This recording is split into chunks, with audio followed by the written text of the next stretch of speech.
Tem lugares onde o medo não aparece com grito, nem com vulto, nem com coisa sobrenatural.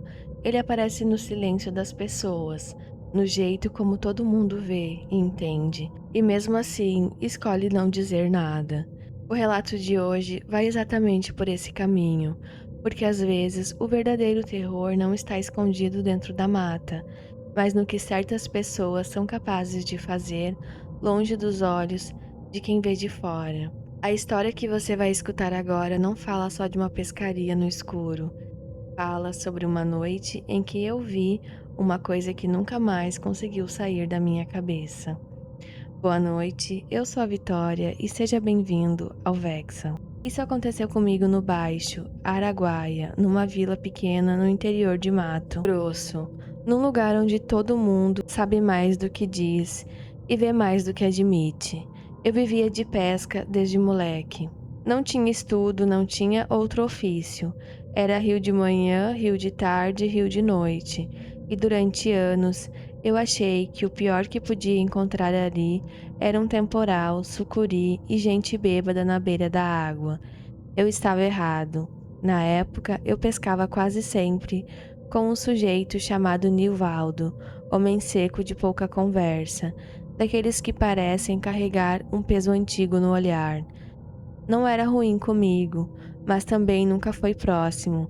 Ele aparecia, ajeitava as coisas no barco, acendia o cigarro dele e passava horas sem abrir a boca. Na vila, o pessoal falava muito sobre ele. Diziam que conhecia gente grande, que já tinha feito serviço para fazendeiro, que se metia onde não devia.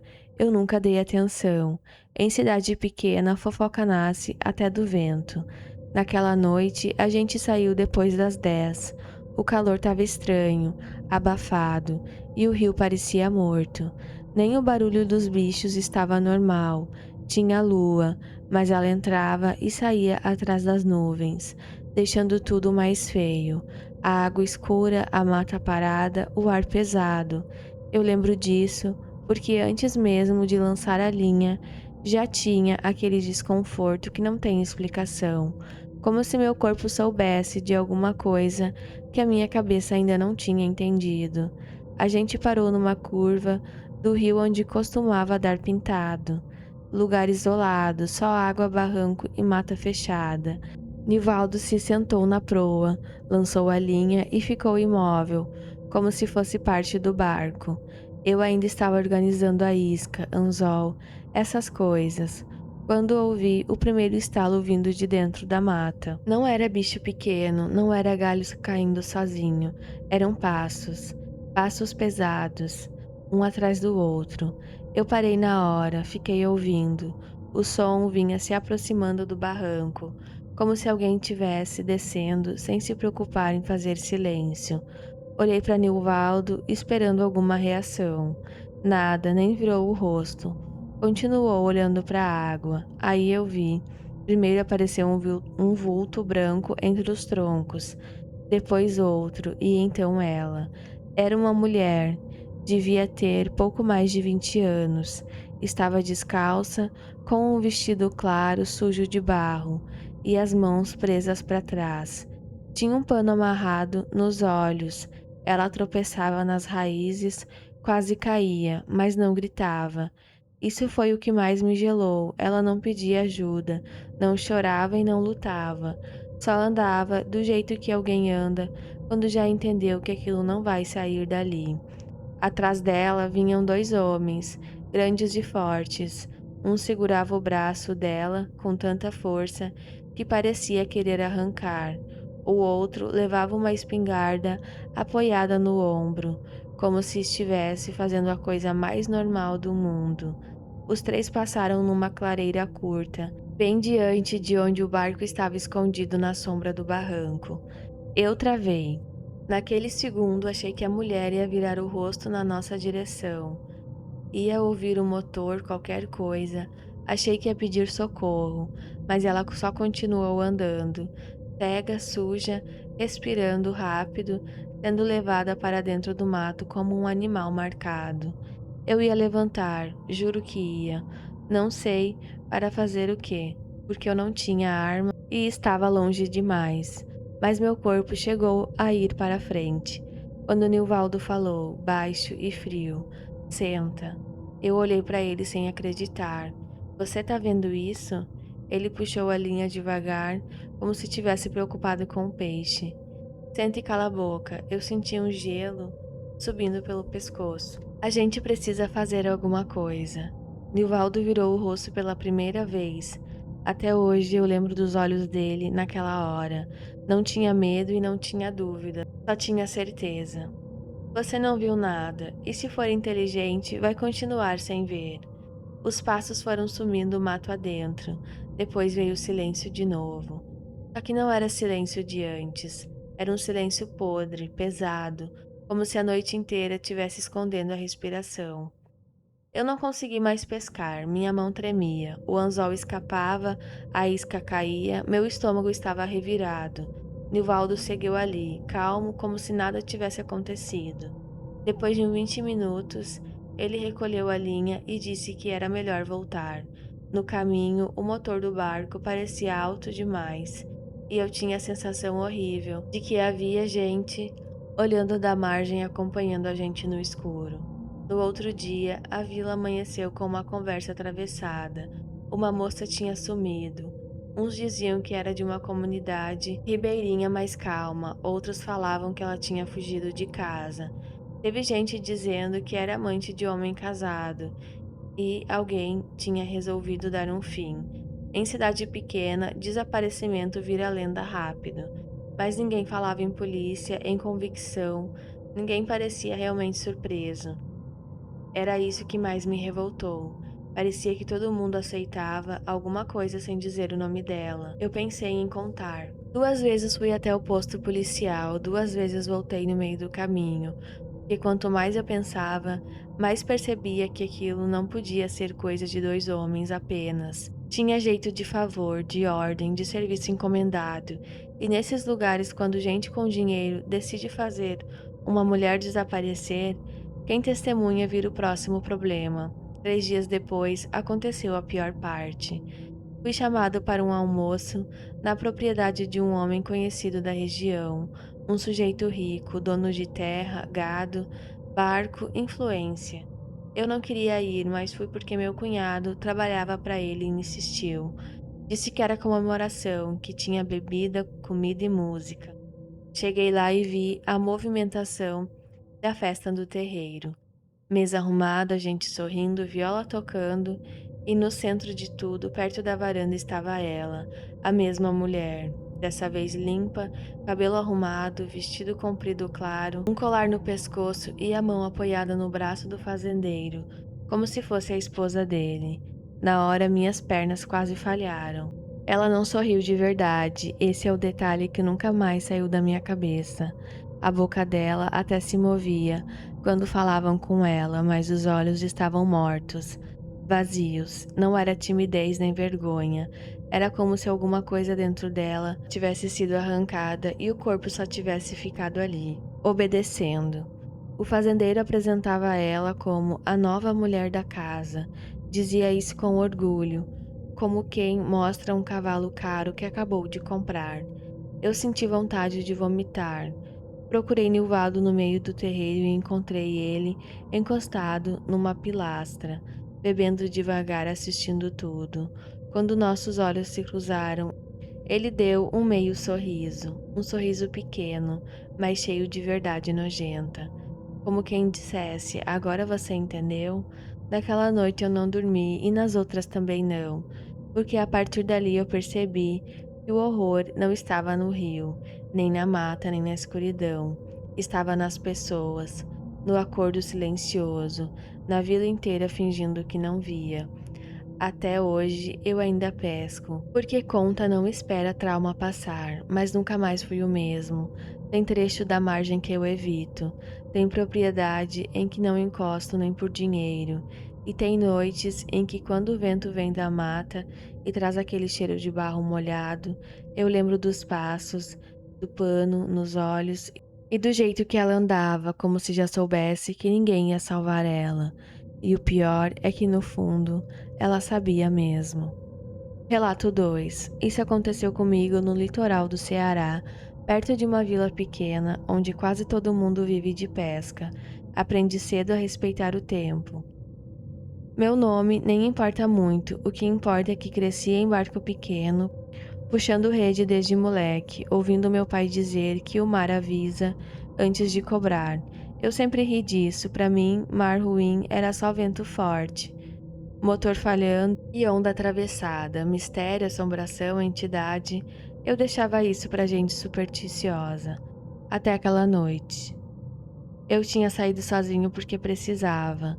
Não foi por coragem. Foi por necessidade. Em casa a comida estava no fim, minha mulher já andava dividindo o pouco que tinha para render mais.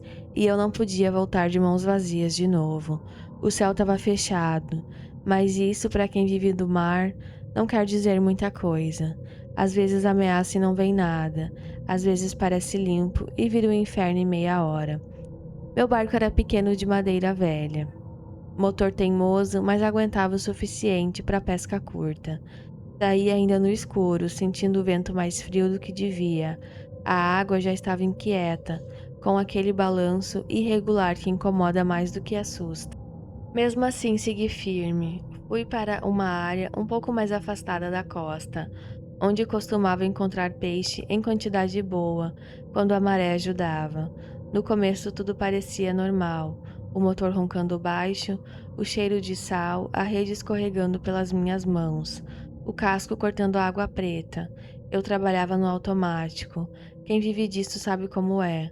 O corpo vai fazendo tudo sozinho, enquanto a cabeça se perde em conta, dívida, cansaço, pensamento de casa.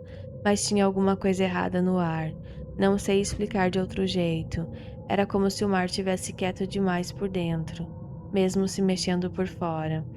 Como se estivesse esperando eu me afastar um pouco mais para fechar a porta atrás de mim. O primeiro trovão veio longe, abafado. Olhei para o horizonte e vi a massa escura das nuvens engolindo o resto da claridade que ainda existia. Pensei em recolher tudo e voltar. Pensei mesmo. Mas quem tem conta vencendo aprende a discutir com o próprio instinto. Fiquei, disse para mim mesmo que ainda dava tempo. E eu conhecia aquele pedaço que ia lançar mais uma vez e sair. Foi o erro. O vento virou de repente. Não aumentou aos poucos. Virou de uma vez.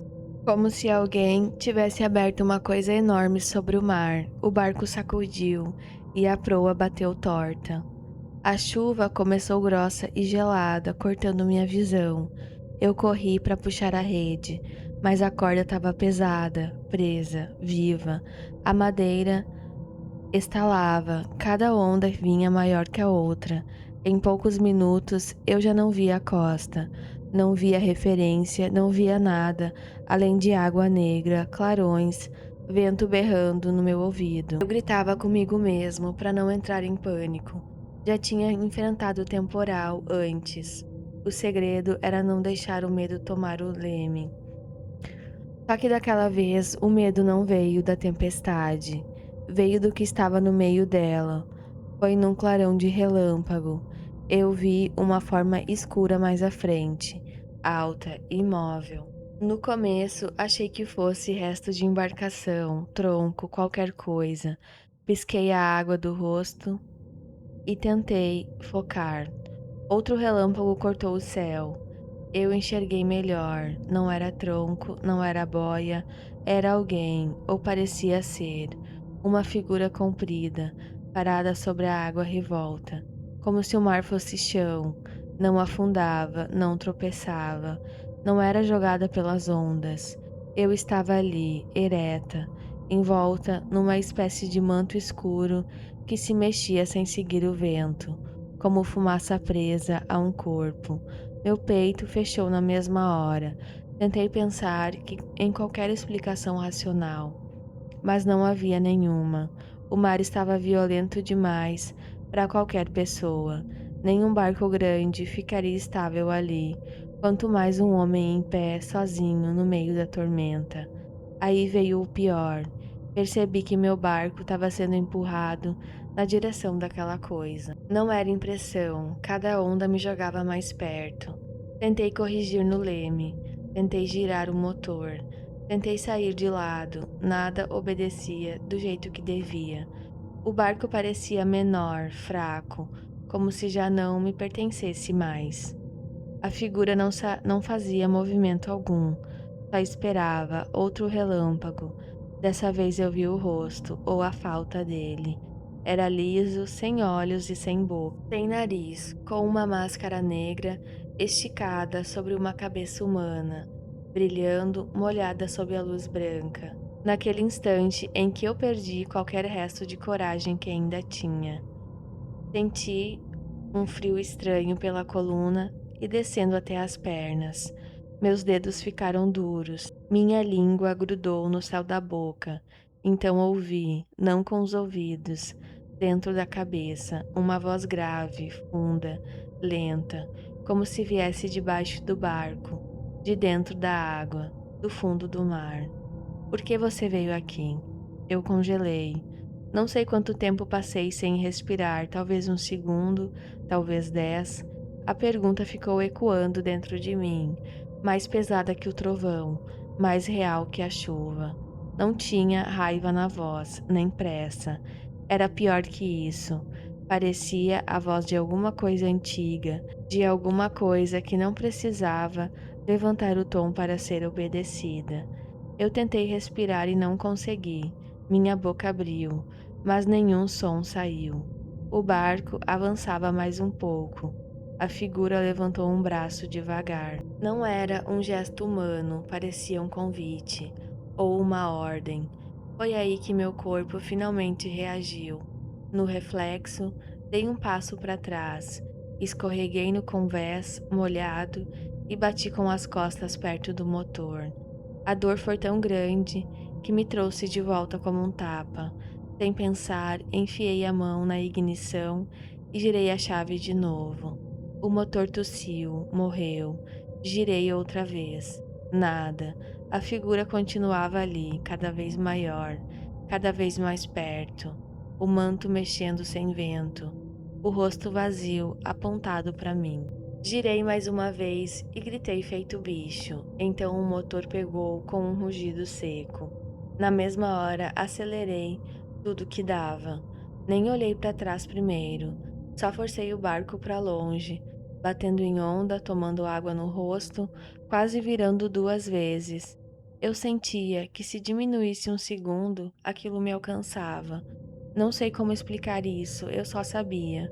Quando finalmente tive coragem de olhar por cima do ombro, a figura ainda estava lá atrás, imóvel do mesmo jeito, como se nunca tivesse saído do lugar, mas eu ainda sentia que ela me seguia.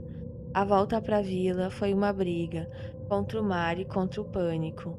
Eu tremia tanto que mal conseguia firmar as mãos.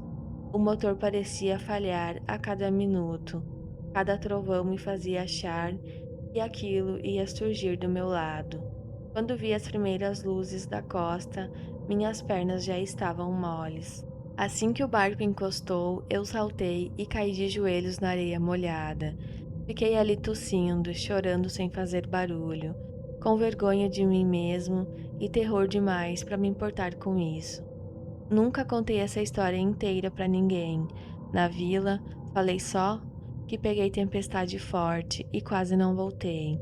Porque quem escuta uma coisa dessas, ou ri ou espalha, ou pior, acredita.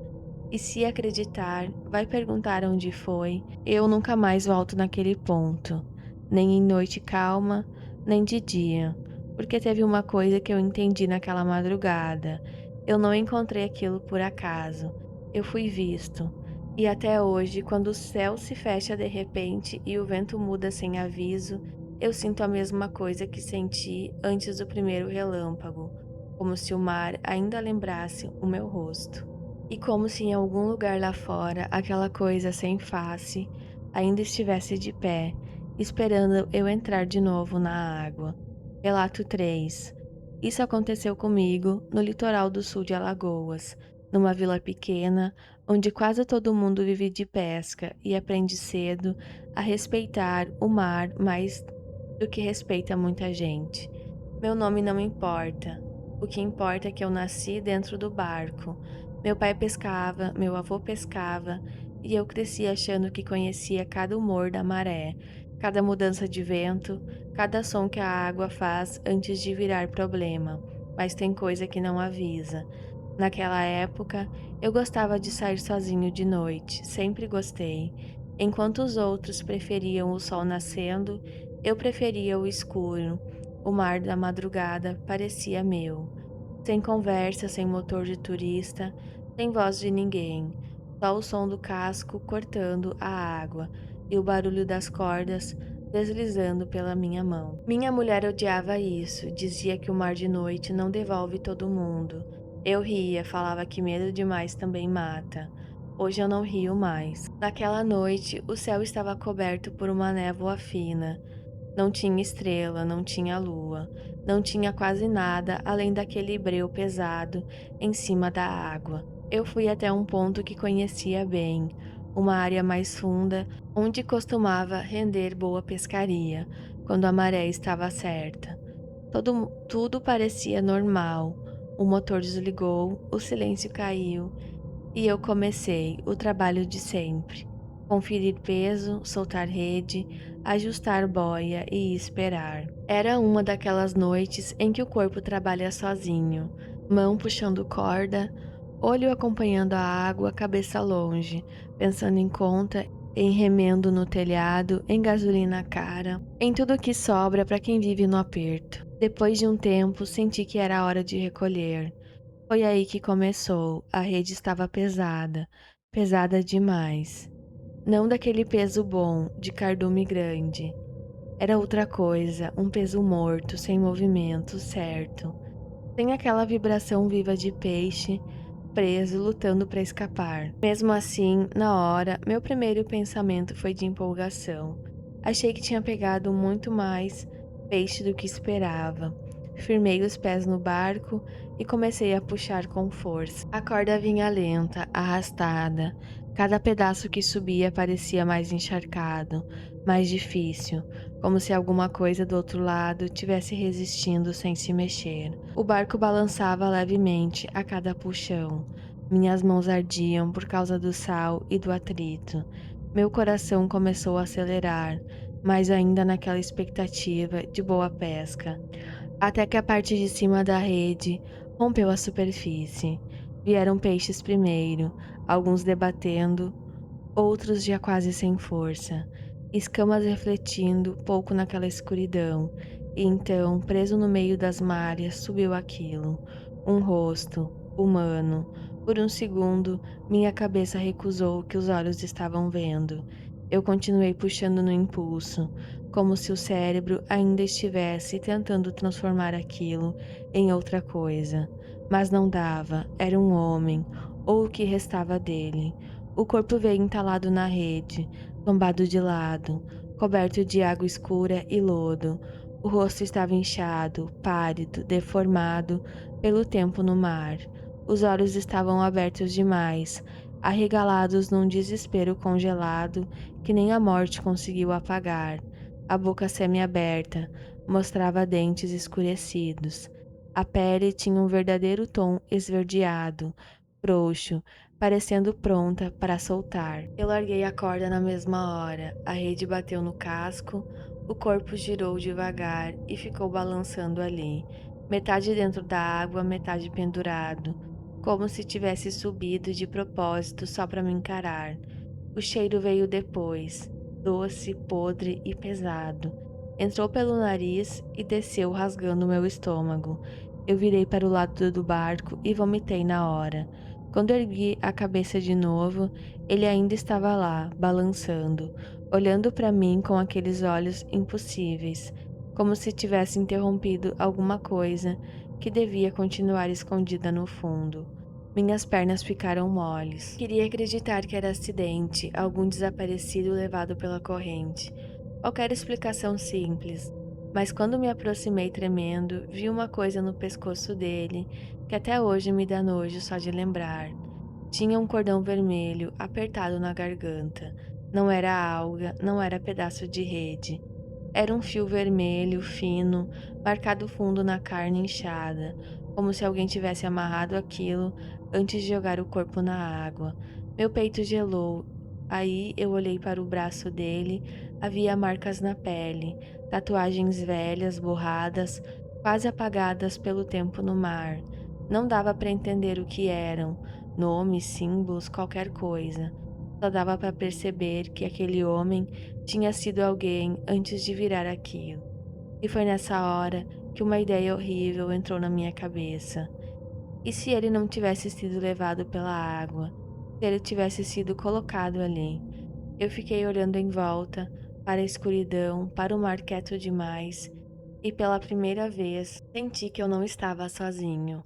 Não vi barco, não vi motor, não tinha nada ao redor, mas a sensação veio inteira, pesada como uma mão apertando minha nuca. Alguém podia estar me vendo, alguém podia saber que eu tinha encontrado aquilo. Meu corpo encontrou um desespero mudo.